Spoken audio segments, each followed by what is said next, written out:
어느 대학병원에 이 두 명의 레지던트가 있었습니다. 이 두 분이 서로 자신이 최고라면서 항상 교만하고 도가 넘는 자존심 싸움을 항상 이 두 분이 했다는 겁니다. 하루는 이 두 레지던트가 병원의 복도를 걷고 있었습니다. 근데 어떤 남자가 저 복도 끝에서 아주 고통스러운 모습으로 그냥 괴로워하면서 허리를 숙이고 아주 쭉 하면서 걸어오는 거예요. 그 모습을 본 레지던트 가운데 한 사람이 이렇게 말을 했답니다. 저 사람 분명히 류마티스 관절염 환자일 거야. 그랬더니 그 소리 듣고 있는 또 한 명의 그 레지던트가 무슨 소리냐, 내가 볼 때는 저 사람은 디스크야. 그래서 허리를 똑바로 펴지도 못하고 저렇게 허리를 엉거주춤 해가지고 복도를 향하여 오고 있는 건 아니냐, 틀림없이 디스크야.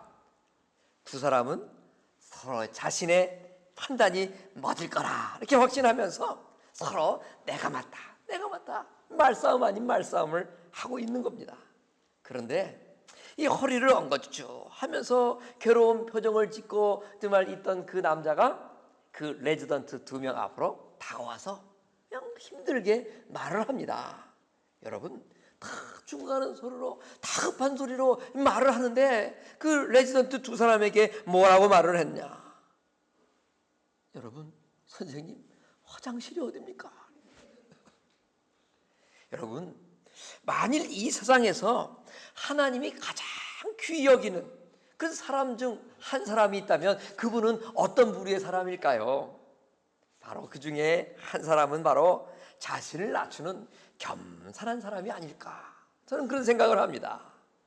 오늘 우리에게 주신 말씀은 이 마태복음에 소개된 5번의 예수님의 설교 말씀 가운데 그 중에 네 번째 설교, 네 번째 강화라 하는 그런 말씀 가운데 한 부분입니다.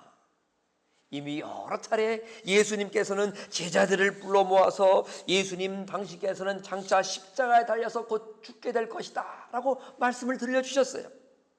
그런 말씀을 들은 제자들임에도 불구하고 그 예수님의 그 십자가에서 죽으실 것은 아랑곳하지 않고 누가 예수님의 우편에 누가 예수님의 좌편에서 이 한 자리를 차지하게 될 것인가, 거기에만 생각이 몰두하 있었습니다. 그러면서 자신들의 현세적인 권세욕, 명예욕에 이 제자들은 사로잡혀 있었던 것입니다. 바로 이러한 상황에 예수님께서는 이 어린 아이를 제자들 앞에 세우시고 누구든지 하나님 나라에 들어가려면 이런 어린 아이처럼 겸손해야 된다라고 말씀하시는 것입니다. 그러므로 주님을 따르는 우리 모두도 이 본문과 같은 제자들을 향한 예수님의 말씀에 귀 기울여서 겸손한 그리스도인이 되어야 할 것이다 하는 것입니다. 그러면 여러분, 오늘 본문에서 말씀하시는 겸손한 신앙이란 과연 어떤 사람일까요? 첫 번째, 주님께서 원하시는 겸손한 신앙인은 이 마음의 변화를 받아서 기꺼이 높은 자리가 아닌 낮아지는 자리까지 내려올 줄 아는, 즉 낮아지는 사람, 이 사람이 바로 겸손한 사람이라는 것입니다. 오늘 본문 3절 말씀을 보십시오. 가라사대 진실로 너희에게 이르노니 너희가 돌이켜 어린 아이들과 같이 되지 아니하면 결단코 천국에 들어갈 수 못한다, 예수님께서 말씀을 하셨습니다. 앞서 말씀드린 바와 같이 제자들은 예수님께서 건설하실 이 메시아 왕국에 대한 이 잘못된 생각, 헛된 생각들이 있었습니다. 예수님에 의해서 하나님 나라가 이 땅에 세워지게 되면 자신들은 예수님 옆에서 이런저런 권력의 자리, 명예의 자리를 차지하게 될 것으로 생각하고 있었던 것이죠. 예수님께서는 이러한 생각에 잡혀있던 제자들에게 돌이켜야 한다 이렇게 말씀을 하셨어요. 그들의 하나님 나라에 대한 잘못된 생각이 변화되어야 한다라고 말씀하시는 것이죠. 그래서 높은 자리를 탐하는 권력과 명예를 버리고 기꺼이 낮은 자리에 처할 수 있어야만 진정한 하나님 나라의 주인공이 될 수 있다, 우리 예수님은 제자들에게 말씀하신 것입니다. 근데 여기서 예수님께서 이제 어린 아이로 같이 되지 않으면 결단코 천국에 들어가지 못하리라 하면서 너희가 돌이켜서 그런 어린 아이와 같은 존재가 되어야 된다 말씀하셨어요. 이 예수님 말씀하신 이 돌이킨다는 말, 이 말씀의 원래의 뜻을 보면 변하게 되다, 무엇에게서로부터 돌아서다, 그리고 방향을 돌려서 어디론가 새로운 방향을 향하다, 이런 뜻을 지니고 있는 말입니다. 다시 말해서 어떤 생활 습관으로부터 완전히 돌아서서 변화하고 어떤 것에 대하여 견해나 생각을 완전히 바꾸는 것을 말하는 것입니다. 여러분, 우리가 잘 알듯이 사도 바울이 쓴 로마서 12장 2절에 보면 너희는 이 세대를 본받지 말고 오직 마음을 새롭게 해야 된다, 그런 표현이 있습니다. 이 마음을 새롭게 한다는 것이 또한 돌이킨다는 말하고 굉장히 비슷한 의미입니다. 이렇게 새롭게 함으로 변화를 받아 하나님의 선하시고 기뻐하시고 온전한 뜻이 무엇인지를 분별하도록 하라 하면서 새롭게 하라, 변화를 받아라, 바울은 강조하고 있습니다. 이 새롭게 한다는 것, 변화를 받아야 된다는 것, 이것이 곧 오늘 본문 속에서 제자들에게 말씀하신 예수님의 돌이켜야 한다, 그 말씀인 것이죠. 여러분, 하늘나라에 들어갈 수 있는 참된 믿음은 어떤 믿음입니까? 변화된 마음, 돌아서는 믿음을 가진 자들이죠. 이 땅의 것에만 연연하던 마음이 세상 것을 분토와 같이 여기고 주님을 향하는 변화된 믿음, 그런 믿음을 지닌 자가 진정 하늘나라의 주인공이다 말씀하는 것입니다. 교만하여서 높은 곳에만 거하려 하고 이 섬김을 받으려고만 하던 자가 낮은 곳을 향하고 연약한 자를 섬기는 그러한 변화된 믿음이 곧 천국의 주인공으로서의 지녀야 될 믿음이라는 거예요. 왜 그렇습니까? 천국은 바로 심령의 변화를 경험하여 큰 자가 아니라 낮은 자 되기를 바라면서 오늘 말씀과 같이 어린 아이와 같이 하나님만을 신뢰하는 자의 것이기 때문이다 하는 것입니다. 여러분, 우리가 진정 예수 그리스도를 영접하여 구원받은 신앙인이라면 아직 큰 자 되려는 마음 우리는 버려야 합니다. 섬김보다는 저 섬김을 받으려 하는 마음이 있다면 우리는 이런 마음을 돌이켜야 되는 것이죠. 주님보다 세상의 것 이것저것을 더 의지하려는 생각이 있다 하면 이런 생각 또한 변화를 받아야 될 것입니다. 그렇다면 우리 모두는 우리의 마음을 돌이켜서 어린 아이와 같이 겸손히 주님만을 의지하는 그런 낮아지는 신앙의 주인공이 될 때에 진정 예수님께서 말씀하시는 겸손한 자, 낮은 자 될 수 있는 것입니다. 또 한 가지 주님이 원하시는 제자들에게 말씀하셨던 겸손한 신앙인의 모습이 있습니다. 그 겸손한 신앙인의 모습은 바로 상대방을 있는 그대로 받아들일 수 있는 마음을 지닌 그런 모습인 것입니다. 오늘 5절 말씀을 보면 또 누구든지 내 이름으로 이런 어린아이 하나를 영접하면 곧 나를 영접하는 것과 같다, 예수님 말씀하셨어요. 여러분, 이 말씀에서 어린아이란 어떤 사람을 말하는 걸까요? 약한 사람입니다. 보잘것없는 사람입니다. 힘이 없습니다. 가진 것 없는 사람, 어린아이와 같다고 볼 수 있죠. 이처럼 아무리 약하고 보잘것없는 사람일지라도 우리가 주님의 이름으로 그 사람을 영접한다면 우리는 다름 아닌 주님을 영접한 사람이 된다, 예수님 말씀하시는 것입니다. 근데 여기서 우리가 또 한 가지 이 영접한다는 말씀 우리가 좀 더 자세히 살펴보아야 됩니다. 원래 이 영접한다는 말씀은 손으로 잡는다, 그런 뜻이 있다는 거예요. 여러분, 악수를 하듯이 상대방과 친분을 나누는 것을 영접한다 또 말할 수 있어요. 그런가 하면 또 이 영접한다는 말은 받아들인다, 그런 뜻을 갖고 있습니다. 상대방을 받아들인다. 근데 상대방을 받아들이는데 어떻게 받아들이냐, 어떤 마음과 태도로 상대방을 받아들이냐 하는 것입니다. 바로 상대방을 있는 그대로 받아들인다 하는 뜻입니다. 영접한다는 말은 곧 어린아이였어요. 부족했어요. 아는 것이 없었어요. 세상에 많은 것들 가지지 못한 연약한 자였습니다. 그럼에도 불구하고 있는 그 모습 그대로 그를 받아들이는 것, 이것을 바로 영접한다라고 말씀하시는 것입니다. 우리 주님은 우리를 어떻게 받아들이십니까? 내 모습 이대로 받으시는 분이 우리 예수 그리스도 아니십니까? 그래서 우리가 부르는 찬송 가운데도 내 모습 이대로 주 받으옵소서 이 찬양하지 않습니까? 우리 주님은 조건을 가지고 이런저런 사람만 받으시는 분이 아니에요. 주님 마음속에 이런 부분은 제하해버리고 이런 모습만 갖고 있는 사람만 택하고 그들만 영접하는 분이 아니란 말이에요. 우리가 어떤 상황에 처했든지 예수 그리스도 우리의 구원자는 있는 모습 그대로의 우리 모두를 받으시면서 우리 모두를 구원해 주신 것입니다.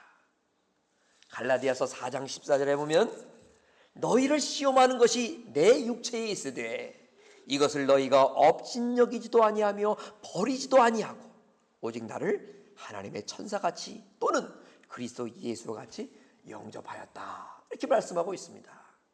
여러분 이게 무슨 말씀이에요? 바울이 갈라디아 교회를 개척하고 섬기다가 또다시 이제 전도를 하는데 우리가 알고 있듯이 사도 바울은 몹시 외적으로 별 볼 일이 없는 연약한 자였어요.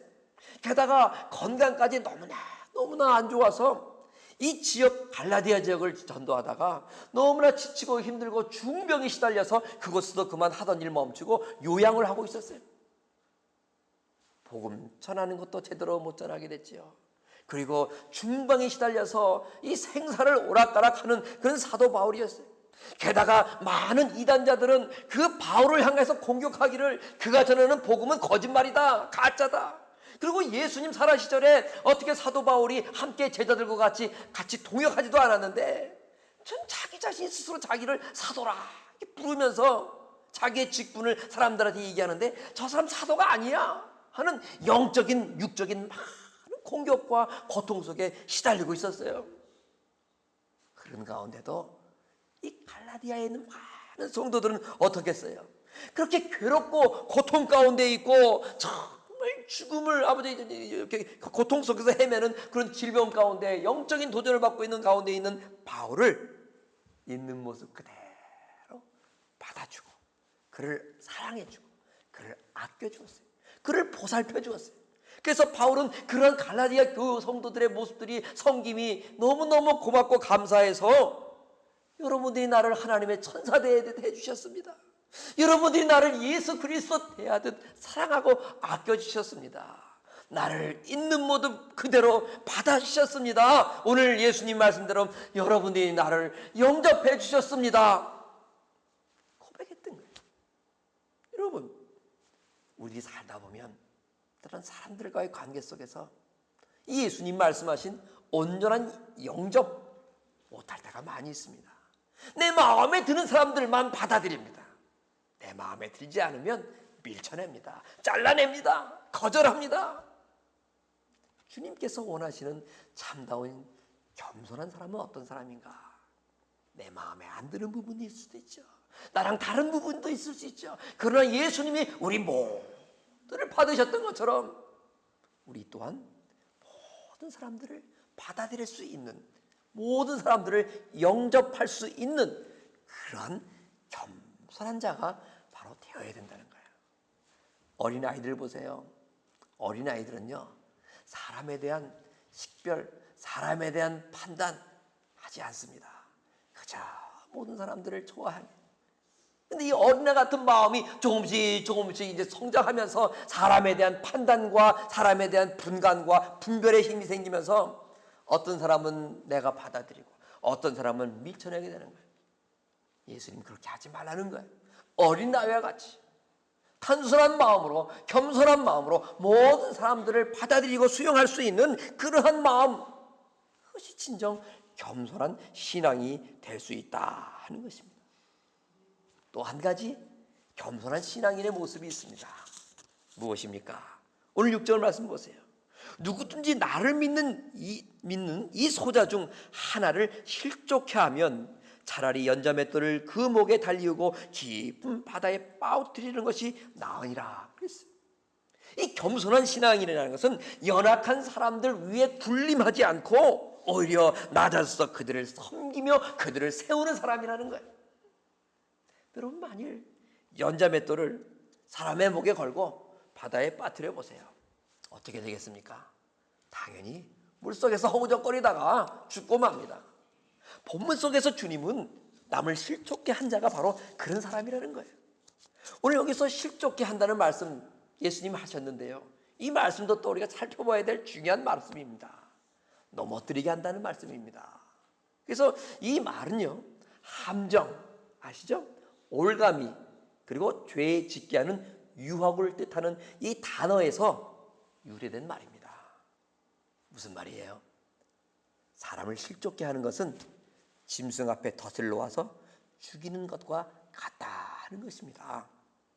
믿음이 작은 자를 영접하지 않고 있는 그대로 받아들이지 않고 거절하고 무시합니다. 그래서 그들로 하여금 주님을 따르는 삶에서 낙심하고 실패하게 한다는 것이에요. 사람 죽인다는 것이죠. 그래서 시험에 빠지게 되고 그래서 주님을 멀리하게 되는 것입니다. 신약 성경에 보면 예수님 다음으로 하나님께 아주 크게 쓰임받았던 위대한 인물 한 분 있어요. 누굽니까? 바울 선생님이시죠. 그런데 이 바울 선생님, 사도 바울, 훌륭한 사람으로 하나님의 일꾼으로 서기까지 극진히 그분을 섬긴 사람이 있습니다. 그분이 누굴까요? 바로 바나바라는 사람입니다. 사도행전 4장을 보면 그는 낮고 천한 불쌍한 동족을 위해서 자신의 모든 밭을 팔아서 사도들에게 맡깁니다. 그래서 그는 정말로 가난하고 연약한 자들, 헐벗은 자들, 그들과 함께 스스로 부로 정말 낮아진 자가 되어서 그들과 함께 공동체 생활을 하는 그런 스스로 연약해지기를 기뻐하고 스스로 낮아지기를 기뻐하며 낮아진 자들과 함께 했던 그런 사람 바나바였습니다. 근데 또한 바나바는 더 이상 가망이 없다고 여겨지는 사람이나 이 버림받은 사람에게 한 번 더 기회를 주어서 사람을 세우는 일에 힘썼던, 진실로 사람을 가리지 않고 영접했던, 받아들였던 사람이었습니다. 바나바는요, 교회를 핍박했던 바울을 위해서 기꺼이 보증을 서주기도 했어요. 이제까지 바울의 교회를 향한 나쁜 행실보다는 거듭난 그의 모습을 바라보았어요. 이 성령에 감동되어서 주를 위해 살겠다는 그 바울 속에 새롭게 불타는 열정을 바라보고 과거에 교회를 핍박하고 믿는 자들을 잡았던 그런 모습 더 이상 연연하지 않고 지금 현재 있는 모습을 그대로 받아들이면서 그 바울을 영접하여 바나바는 그 바울이 잘 하나님의 사람으로 세워질 수 있도록 섬김의 삶을 살았던 거예요. 그러다가 바울이 이제 정말 유능한 일꾼이 되어서 선교를 다닙니다. 근데 선교 여행 중에 그만 이런 바울도 자신의 마음에 들지 않는다 해서 어린 동역자 이 마가를 제외시키려고 했어요. 이유는 있었겠죠. 하나님 말씀 전하려면 담대하고 강해야 되는데 이 마가가 아직 어린 청년이므로 이 선교 여행에 있어 바울의 눈에 볼 때 영 마땅치 않았던 거예요. 그래서 이 바나바와 함께 바울이 선교 여행을 떠나는데 이 마가는 데리고 가지 말아야겠다 하면서 자꾸 마가를 제외시키는 거예요. 그럴 때 바나바가 어떻게 했어요? 맞다고 이 마가를 데려가면 계속 우리의 거치장거리가 되고 선교 활동에도 능률이 저하될 수밖에 없으니까 마가는 여기서 좀 도태시키고 열심히 계속 선교 여행을 하자고. 그렇게 하지 않았다는 거예요. 이런 바울을 잘 섬기고 세웠던 이 바나바는 비록 선교 여행하는 가운데 약점이 있고 부족한 점이 있고 어린 마가였지만 끝까지 그를 포기하지 않으렸어요. 그래서 그를 데려가고자 했던 것이죠. 그러다가 마가를 내려놓고 선교를 계속 가자는 바울의 주장과 아니다, 그를 끝까지 함께하며 섬기며 동역해야 된다는 이 바나바의 주장이 일치되지 못하는 거로 결국에는 둘이 결론을 냈어요. 뭐라고 결론했냐? 바울은요, 실라라는 사람을 데리고 이제 선교 여행을 가고, 바나바는 바울이 그처럼 못마땅히 여겼던 이 마가라는 어린 청년을 데리고 한 팀을 이뤄서 또 열심히 복음을 전했어요. 바울에게 그처럼 내침을 당하고 있는 모습 그대로 받아들임을 당하지 못하고 진실로 영접받지 못했던 마가가 누굽니까, 여러분? 신약 성경에 마가복음을 기록한 주님의 제자였습니다. 그것 또한 나중에 성령의 능력을 받고 복음을 전하면서 순교까지 이르게 되는 그런 마가였습니다, 여러분.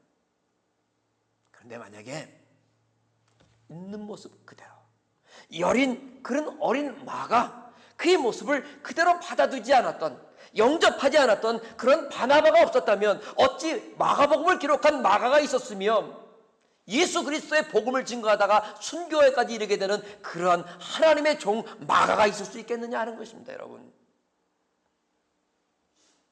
주님을 위해 순교에 이르는 종이 되기까지는 이 마가 하나님의 능력 가운데 그 자리에 설 수 있었겠죠.